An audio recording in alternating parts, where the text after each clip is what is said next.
Alam mo ba kung gaano kasarap magkaroon ng condo sa Maynila? Panoorin ang video hanggang dulo, may erekomenda kami para sa iyo. Isipin mo walang mahabang biyahe, walang stress sa traffic, gising ka lang, ilang hakbang lang. Nasa trabaho ka na, o kaya sa paborito mong tambayan.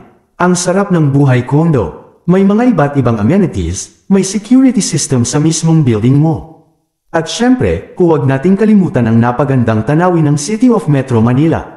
Dagdag pa dyan, maganda rin itong investment. Tumataas ang presyo ng mga property sa Maynila, kaya hindi lang bahay ang condo mo, matalinong financial move pa.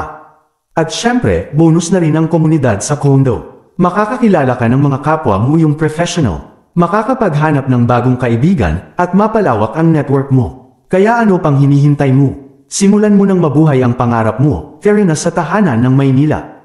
Maniwala ka, magugustuhan mo ito. Mag-Urban Deca Homes Manila ka, Urban Deca Homes Ortigas, o kaya sa Urban Deca Towers in Cubao.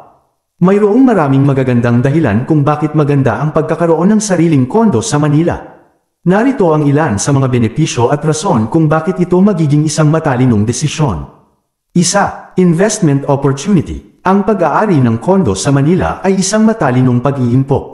Dahil sa patuloy na pag-unlad ng real estate market sa bansa, posibleng tumaas ang halaga ng iyong property sa panahon.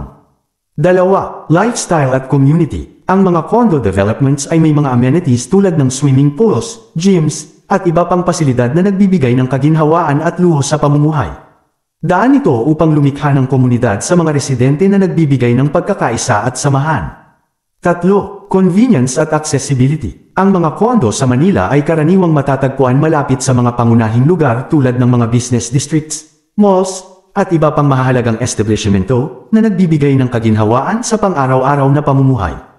Apat, security features. Ang mga condominium ay may mga security measures tulad ng 24/7 security personnel, CCTV cameras, at secure entry systems na nagbibigay ng katahimikan at kaligtasan sa mga residente.